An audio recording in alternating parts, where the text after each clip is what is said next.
Hey guys, it's Lali here, and today I'm going to show you how to make an art journal. I'm really excited to show you this because this is really what got me started in my own practice of art journaling. I was resisting it for a long time because I just couldn't find the right journal and the right paper, and that was of course an excuse just to not start the practice. So making my own journal, making it with my hands, it's all imperfect, but it really got me moving, got me into the process, and now I really love working in this journal. So I'm no expert at bookbinding, and it's not going to be a fancy journal. I want to show you a simple way to do this, and this way you can get started and start creating in your pages. The most important thing for me is to have a quality of paper that will hold the paint and wet media really well. And watercolor paper is my favorite for this. And also the other very important thing is that pages must open flat. So from the first page to the last page, the journal can open really flat and it's easier to work in your spread.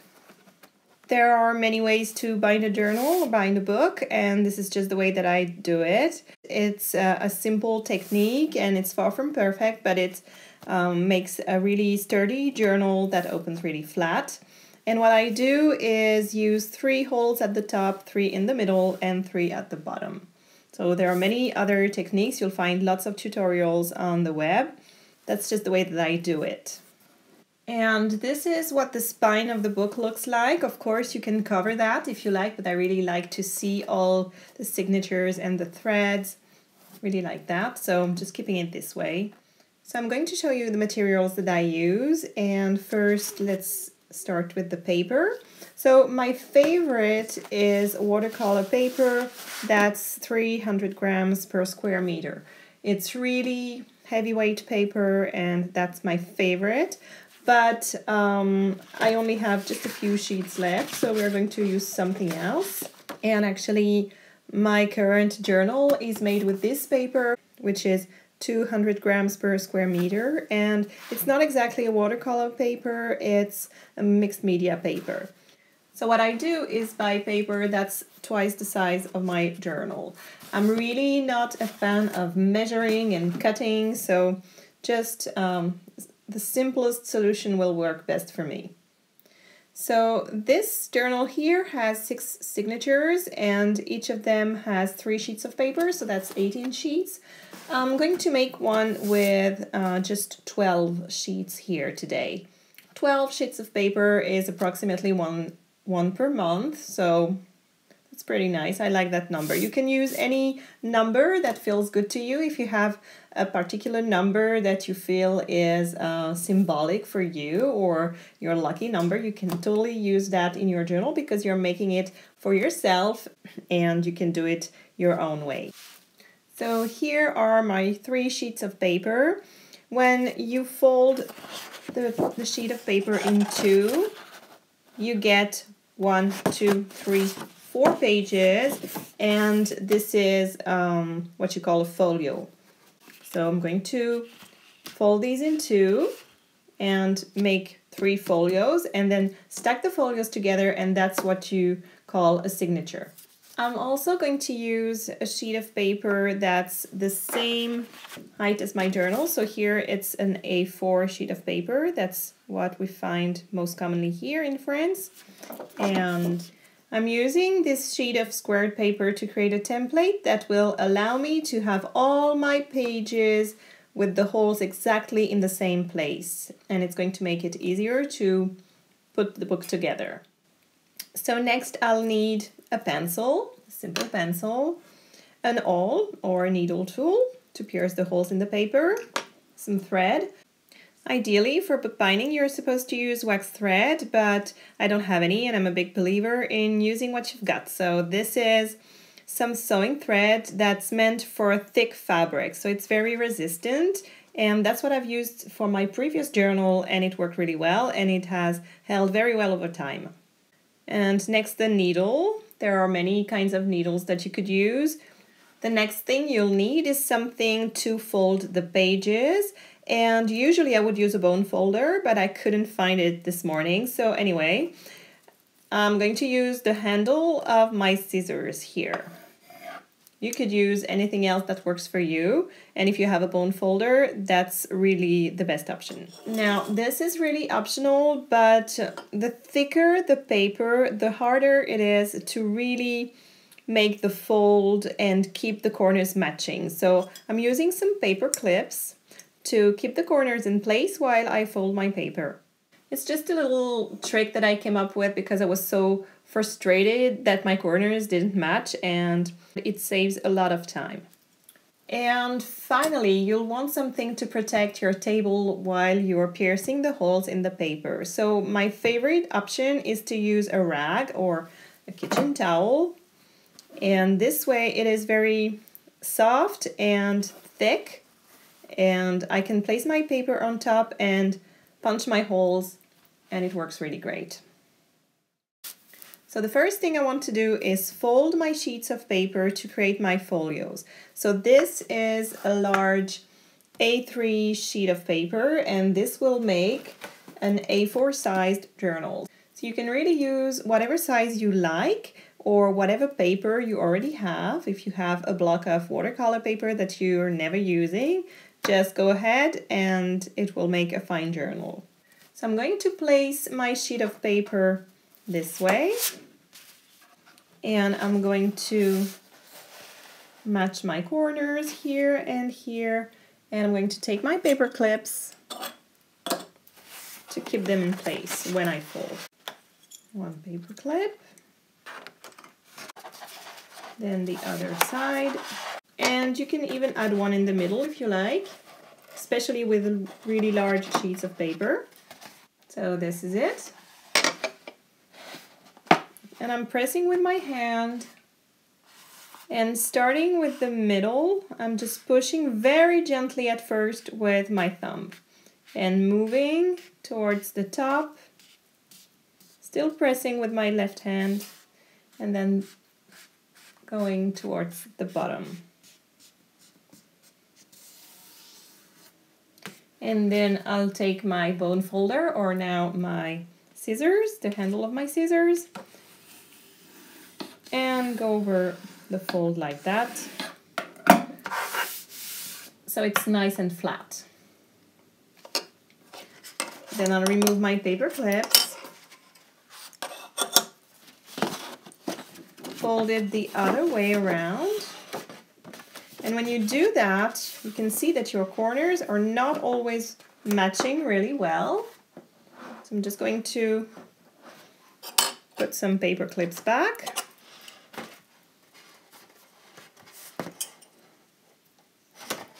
Maybe not in the middle this time.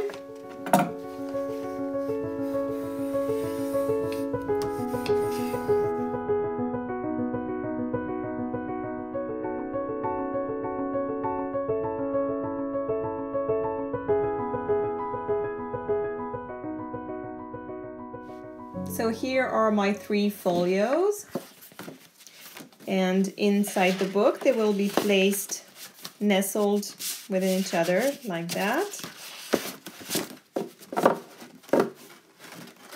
And this is going to be a signature. So if I were using my 300 grams per square meter paper, the heavier kind, I would only nestle 2 folios like that, because they're really thick. So now what I want to do next is my template to make piercing the holes very easy. So I'm taking 1 sheet of squared paper, I'm just folding it along the middle line like that, and then I want to find the middle of that, so I'm just going to fold it again here. I don't need to fold it all the way. So this here is where the middle hole will be.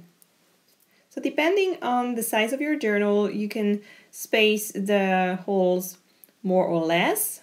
Here I'm going to give it 3 little squares, so that's 1.5 centimeters. You could use something like 1/2 inch, and I'm going to place 1 on each side. So these are my 3 middle holes. Now I'm going to go to the top of my page here, and I'm going to give it some space here, maybe 4 holes like that, so that's almost an inch, 2 centimeters, and 1 here, 1, 2, 3, the middle one is here, 1, 2, 3, the other one is here, 1, 2, 3, 4 again, 1, 2, 3, and 1, 2, 3. So this is the placement of my holes. Now the space here is not exactly the same as the space here, so I want to make sure that I mark the top and the bottom of my book. Next I'm going to take my rag, and it's folded nice and thick. I'm just going to place it in front of me. Usually I would do this vertically, but just because I'm filming, I'm going to do it the other way around. So I'm placing my template over it, and I'm going to pierce little holes. Then I'm going to flip it over. So I'm placing my first folio in front of me, and I'm going to place my template here, and I'm placing it inside the folio. And then when I open both, I'm making sure that the folds are really well placed on top of each other. So I'm keeping my left hand firmly pressed here so it doesn't move. And then I'm taking my needle tool, and I'm just going to pierce my holes like that. And there we go. So I'm careful always to place my template in the same direction, with the top here, the bottom here, and then placing it on top of the other folio always in the same way. Now what I like to do, but this is optional, is just to flip the folio over and just go through each hole again from the other side. And this allows me to correct the placement of the holes a little bit if necessary. Okay, so we're done with piercing, so I'm going to fold these and nestle them within each other, and this is going to make one signature. And here are my other 3, so I have 4 signatures for this book. I'm actually thinking that I'm going to go with only 3. Let's see, because I like this symbolic of the number 3, and going 1, 2, 3, 1, 2, 3, and 3 pages in each, and then 3 signatures. So before you bind your book, you can always change the way that your pages are organized, the way that feels best to you. It's really by holding the journal in your hands that you can feel if it feels right to you, or if you want more signatures, because you're going to work in your journal for a long time. And if you want it to feel really good, then it starts with the way you make it. Okay, so now it's time to bind our journal. So I did one last night just to show you what it looks like when it's finished. There are some pages that have stitches in the middle, some pages that have no stitches at all visible, and some pages that have a little bit of a gap between the 2 signatures. So depending on how tight you bind your book, this can be almost invisible or a little loose. But it's okay, because anyway, when I do an art journal page, I usually start with a lot of collage, or at least at some point I add collage. And so I always make sure to have pieces of paper that are overlapping the middle of my spread. So usually when you bind a journal, you would have those threads here on the inside of the journal, but I don't like to have them inside when I do my paint and collage, and I prefer to have them on the outside. It's really just a matter of preference. So the stitching that I did here is pretty much what is called the kettle stitch, except that I have my thread here on the outside. So first I need to thread my needle, and I'm going to take about 4 times the length of my journal. This is just what I find comfortable. And then I'm going to double my thread and tie a little knot at the end. Okay.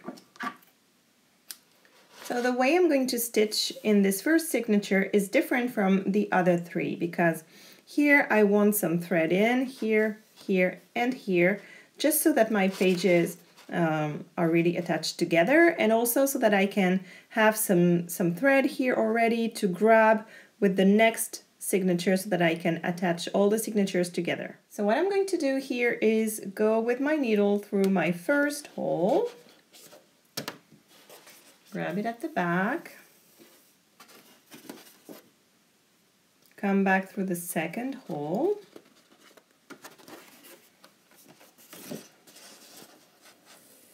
pull my thread, not completely, and then I'm going to go through this little loop here with my needle, and I'm going to pull in the direction of the next stitch, like that. And this way my little knot is here somewhere in the middle. Then I'm going through the next hole, and then I'm going back again through the middle hole.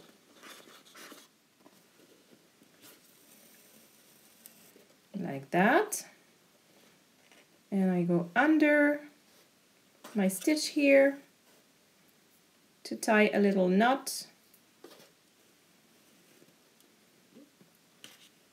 And cut.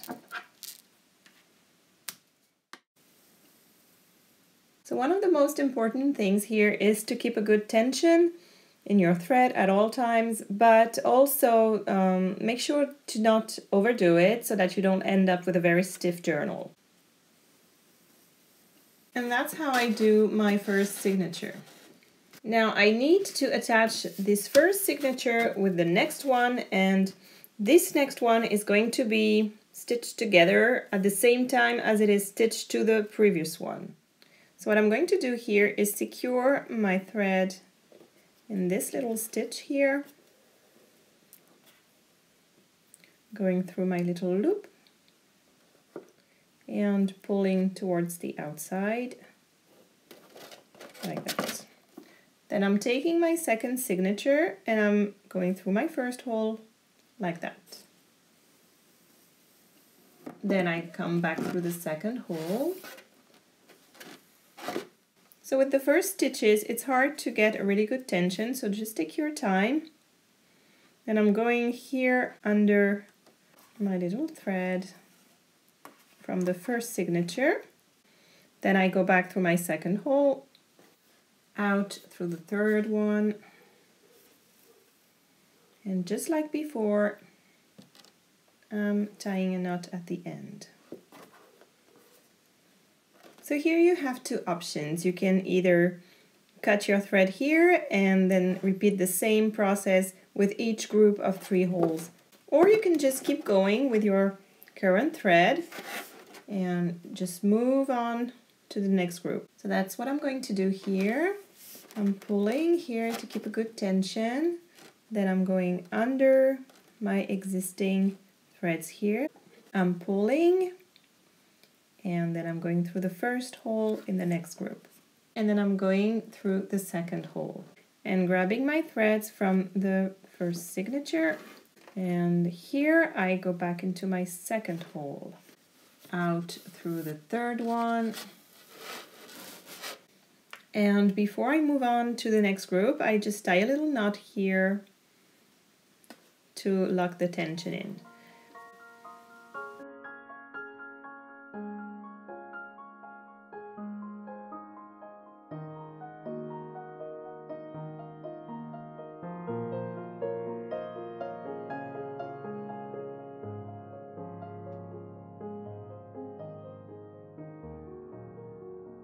So here again, depending on the length of thread that you have and how comfortable you are, you can just cut here and repeat the same process starting from the left again.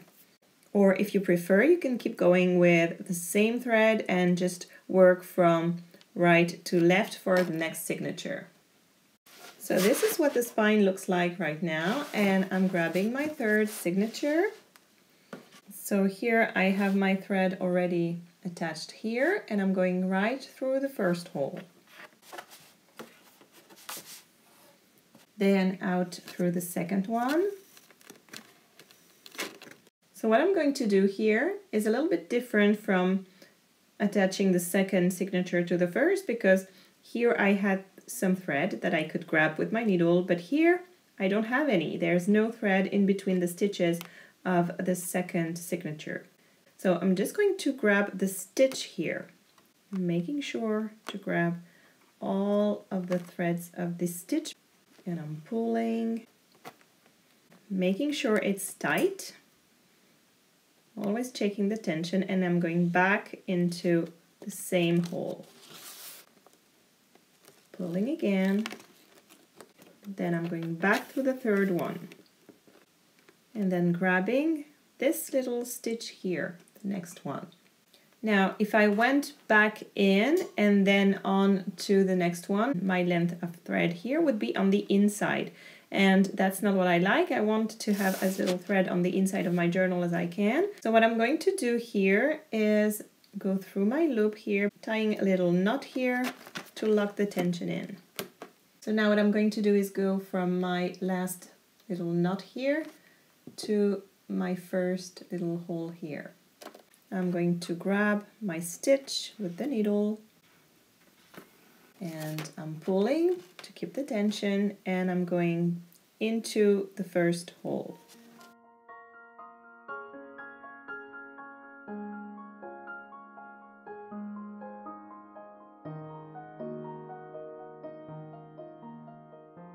So this is what the spine looks like now. It opens flat. Now you can stop here if you like and just decorate the first page here to make a cover, or you can make a more sturdy cover that will protect your journal well. This is what I did here. So lots of people stitch their cover together with the rest of the signatures, but I don't really like having holes in my cover here. I prefer to be able to paint right to the edge.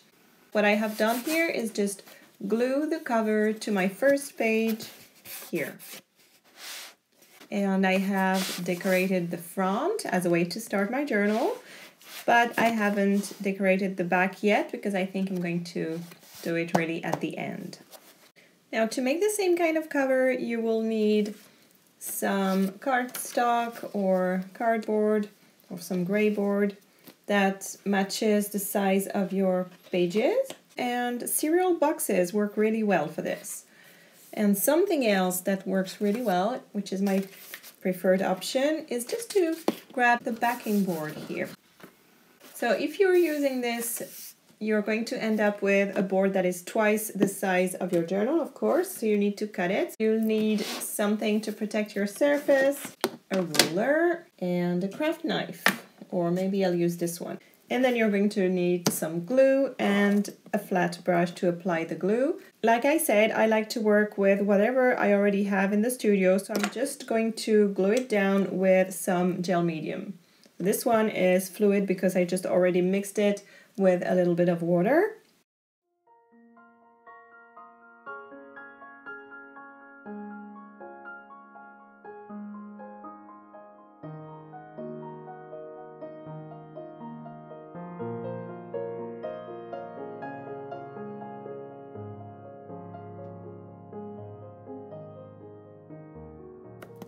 I haven't protected my surface, which I should have done.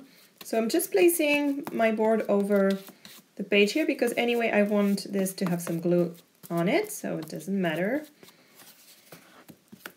This way I can go right to the edges and the corners. And then I'm going to place my board here flat on my journal. You can keep a cloth nearby to remove any excess glue. Once you're sure it's correctly placed, you can just rub firmly right to the edges and the corners. Then open it and do the same thing here.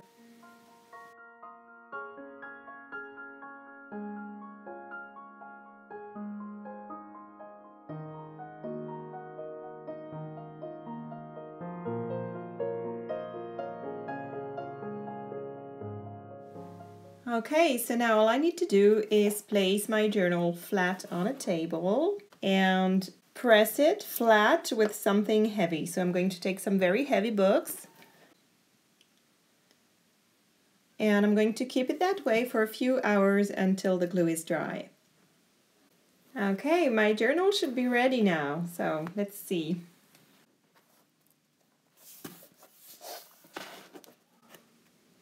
So, is it okay? Yeah. Here it is, a lovely, nice art journal.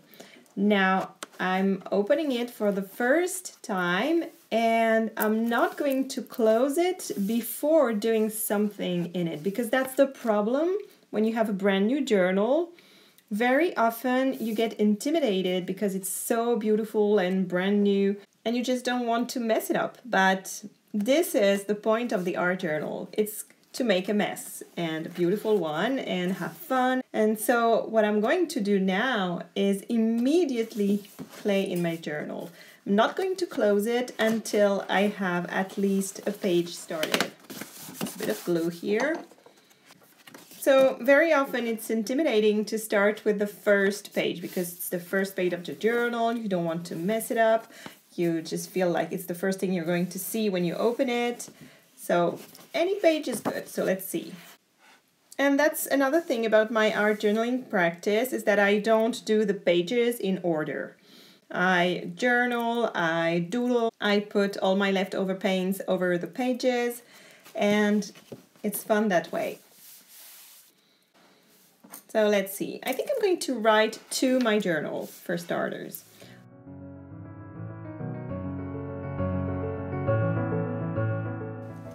There we go. It's not a blank journal anymore. And I'm going to add a few inks. And I'm really not thinking, and I have nothing planned. I have no idea what this page is going to become. All I want right now is just to start somewhere, and to start right now, immediately after creating my journal. And now this is officially an art journal.